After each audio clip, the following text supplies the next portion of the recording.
Today we are painting land and hills, both in the distance and land that's close up, and also grass that's close up, grass that you can find in the middle ground, and when to use what techniques and the best brushes for all of the above.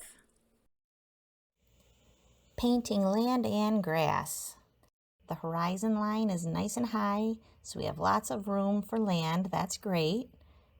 And we always start with what's furthest in the distance. So let's do that now. Paints we are using are cobalt blue, red, titanium white, and a tad of black.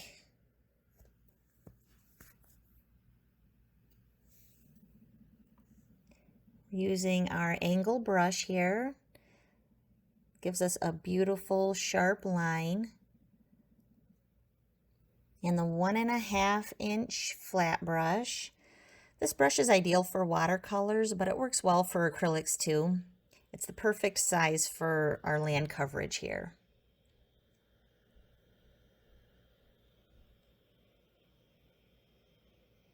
And starting with the hill or land that's the farthest back, we are mixing a dull, cool blue-violet here.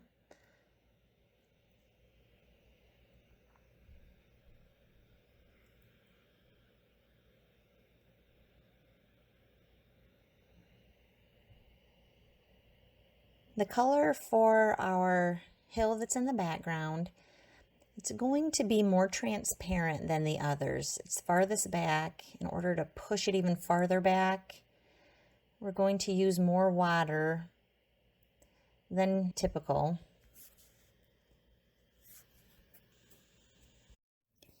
We're essentially treating it like a watercolor instead of an acrylic with slightly more coverage.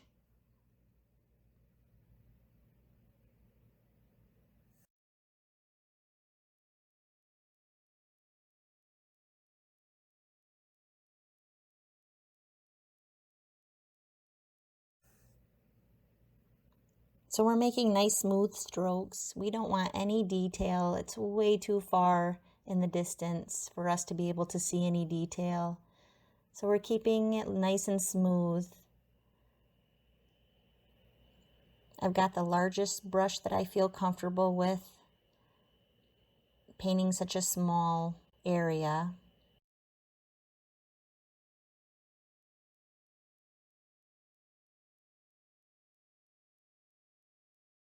The angle brush comes in handy right there in that tight little corner.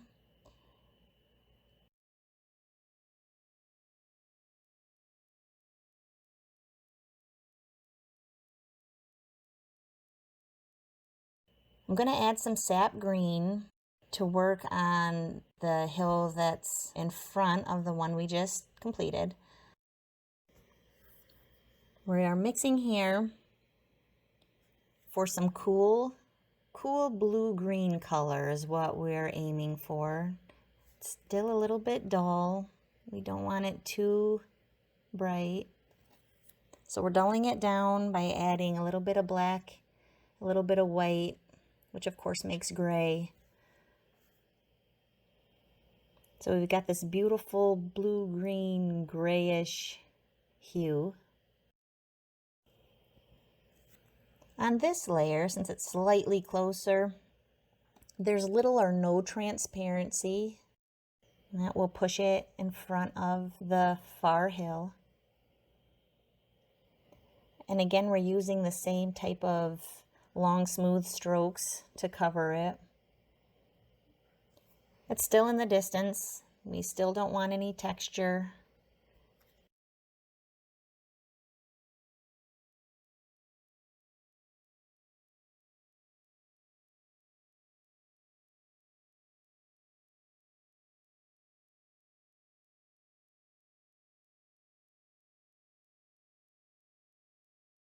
We are now mixing our colors for the middle ground hill. We're getting closer and closer to the foreground. We have our sap green, We have some cadmium yellow deep and yellow ochre.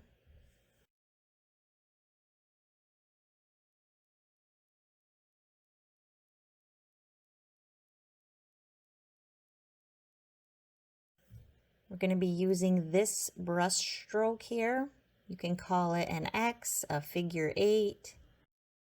And I will use this stroke for the rest of the land. It's a great way to add texture without having to change your brush. Super simple and efficient. Okay, so we've warmed up our greens with yellow. The more hues, the more shades that you use of green, the more realistic our land is going to look.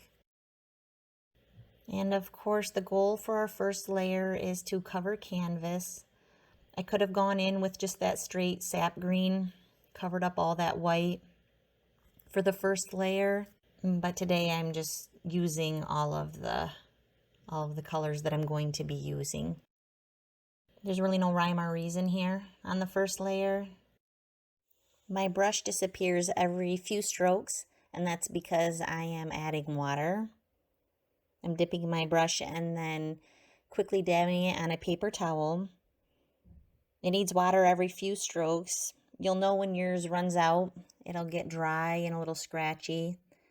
And that's just time to add a quick dip for your brush. I'm using the biggest brush I feel comfortable with. It's a 1.5 inch. I could have probably got away with using a 2 inch. There's no transparency. This is pretty close to the viewer's eye. Nice and vibrant and beautiful colors. As we get closer and closer to the foreground, which is the bottom of the canvas, warmer, darker colors. So right now we're still pretty light with our greens as we get farther down. We've now come to the portion of the painting that is going to be the closest to us, is the foreground. And warmest, darkest colors live here. This is where our grass is going to be.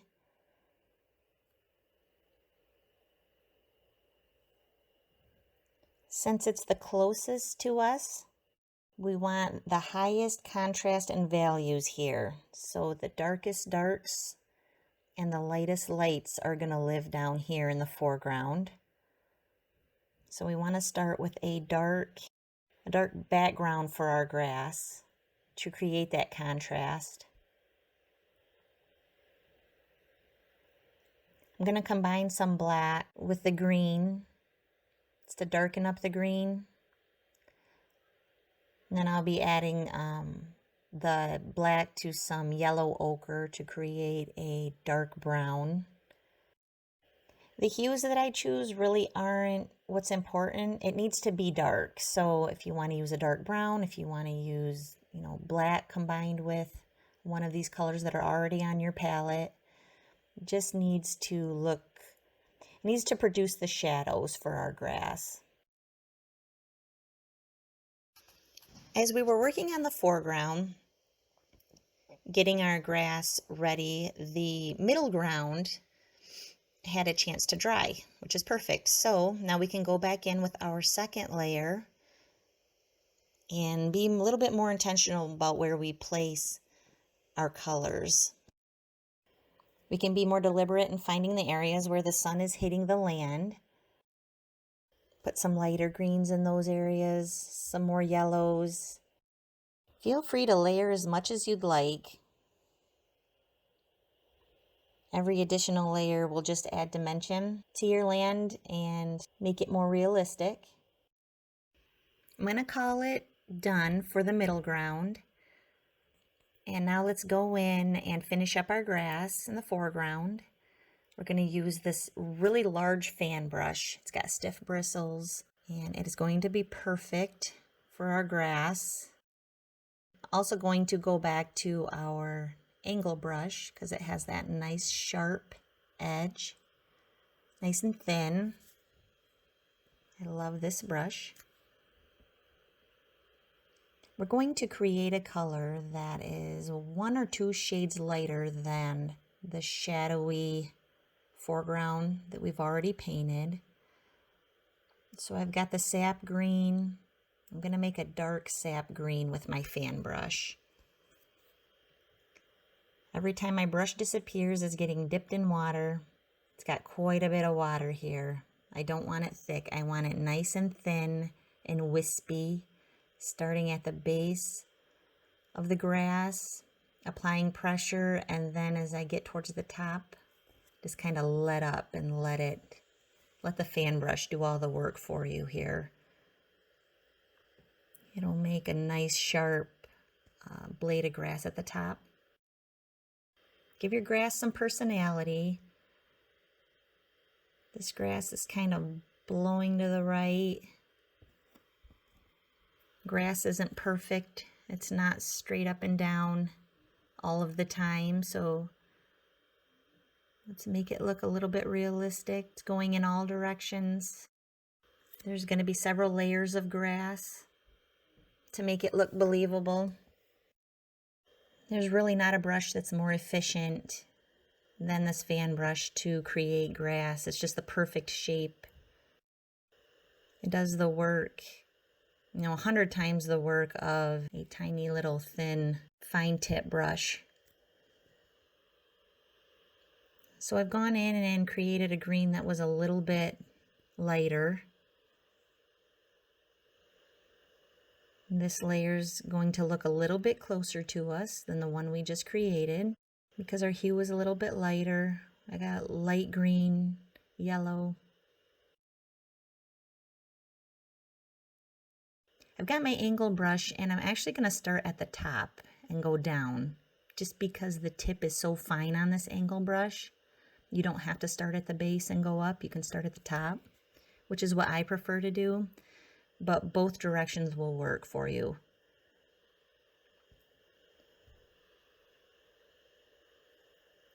And this is where detail comes into play. One blade of grass at a time. You can spend all day making grass.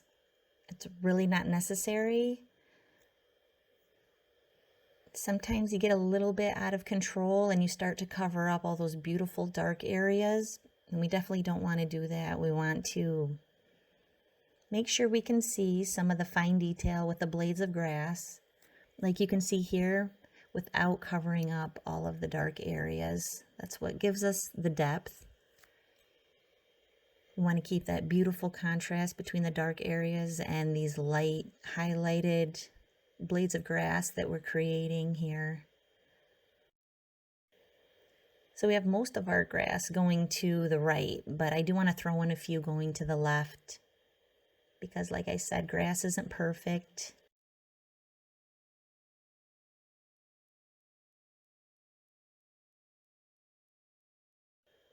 Let's do one more layer of the brightest grass. Added a little more white here than I did to the previous. And don't go too crazy. Just a few here and there will get the job done. For these fine blades of grass, there's quite a bit of water on my brush. I know you can't see it. Thinning out that paint really will give you that beautiful sharp line.